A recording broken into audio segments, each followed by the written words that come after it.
Assalamualaikum warahmatullahi wabarakatuh. Yang terhormat Bapak Ibu Kepala Sekolah, Operator PPDB, dan segenap tim di sekolah. Eh, Kami sampaikan link s.id dari miring PPDB Sumsel 25 yang ada di surat. Di dalam microset ini kami kumpulkan semua bahan terkait dengan daya tampung. Yang pertama, menu yang paling atas adalah link untuk pengiriman file PDF daya tampung. Di sini ada formatnya, di sini ada draft SK-nya. Mohon diisi data-datanya, kesesuaiannya, dan seterusnya. Kemudian di link berikutnya ada surat yang sudah ditandatangani Ibu Kabid SMA tertanggal kemarin bahwa berdasarkan Kepsekjen dan Permendikbud Ristek nomor 47 juga, kebetulan Kepsekjen dan Permendikbud ini nomornya sama. Jadi sama-sama nomor 47 menjadi dasar penghitungan daya tampung. Eh, Kemudian baik, jadi ini berdasarkan Permendikbudristek nomor 47 dan Kepsekjen nomor 47. Dan hasil sementara yang pernah kami minta datanya bahwa daya tampung telah disampaikan di dalam link pemetaan PPDB beberapa waktu yang lalu.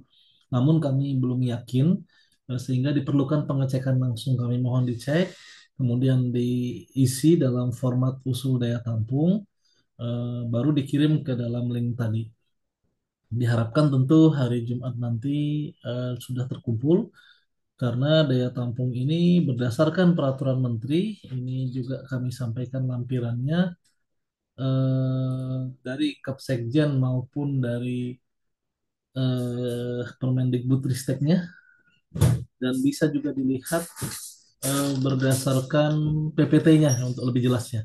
Baik, kita langsung ke link berikutnya tentang PPT, yaitu di bagian agak bawah nih, PPT daya tampung PPDB. Nah, di sini mungkin lebih jelas lagi dan sudah kami sampaikan juga di grup WA. Di bagian Permendikbud nomor 47 tahun 2023 bisa di-download secara utuhnya atau dilihat di microset ini bahwa jumlah peserta didik per rombel ditetapkan 36 peserta didik untuk SMA. Jadi di pasal 8 ayat 2 seperti itu. Lanjut, bahwa jumlah rombel dari setiap kelas untuk SMA yaitu 3 sampai 36. Ini ada di poin E ya. Jadi minimal 3, maksimum 36. Nah, penetapan jumlah rombel dilakukan berdasarkan ketersediaan jumlah pendidik, ketersediaan sarpras, dan kondisi geografis dan demografis.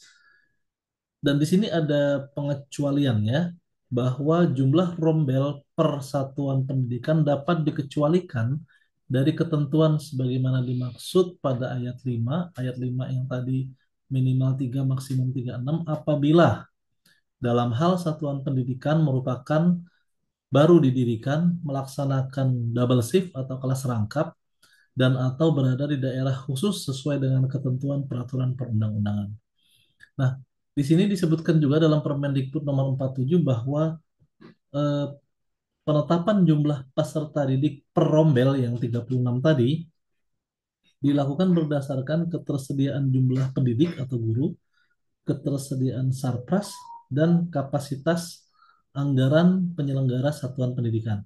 Dan ada pengecualiannya di ayat keempat. Dalam hal terdapat keterbatasan jumlah satuan pendidikan yang dapat diakses oleh peserta didik dalam suatu wilayah dan atau terdapat keterbatasan jumlah pendidik pada satuan pendidikan, jumlah peserta didik per rombel dapat dikecualikan dari ketentuan sebagaimana dimaksud ayat 2. Ayat 2 yang tadi ya, bahwa ayat 2 itu jumlah peserta didiknya 36 per rombel. Ini dapat dikecualikan apabila memenuhi syarat seperti ini, yaitu keterbatasan jumlah satuan pendidikan yang dapat diakses, artinya SMA swasta, SMK negeri swasta, MA negeri swasta, ataupun sederajat lainnya, setingkat pondok pesantren dan lain-lain, itu memang tidak ada di dalam radius terdekat dari sekolah. Contohnya SMA Negeri 11 Oku, tadi Pak Amor PLH-nya menghadap saya dan meminta pengecualian diskresi ya. Saya sampaikan silahkan bersurat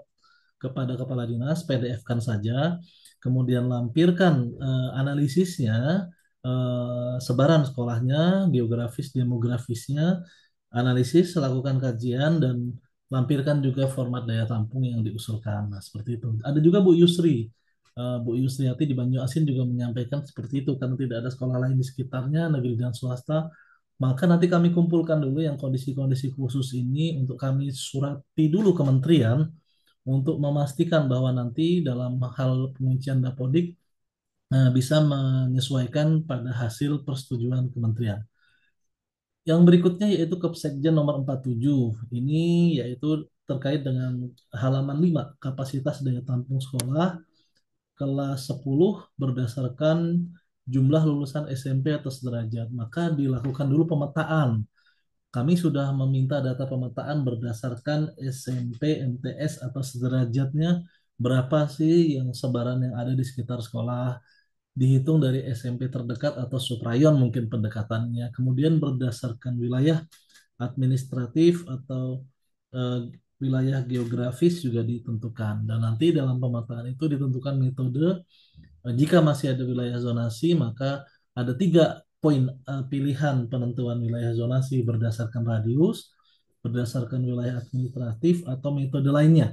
Di setiap sekolah mungkin ada yang sama dan di daerah tertentu mungkin ada yang sedikit berbeda. Misalnya ada yang memakai suprayon.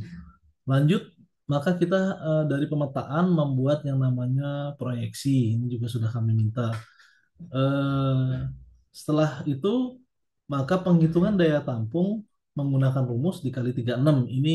Ini adalah kondisi normalnya. Namun di dalam Permendikbud disebutkan bahwa ada pengecualian untuk kondisi tertentu dan penghitungan daya tampung pun di sini disebutkan mengalihkan jumlah ruang kelas sebagaimana dimaksud dengan jumlah maksimal peserta didik perombel sesuai dengan standar pengelolaan.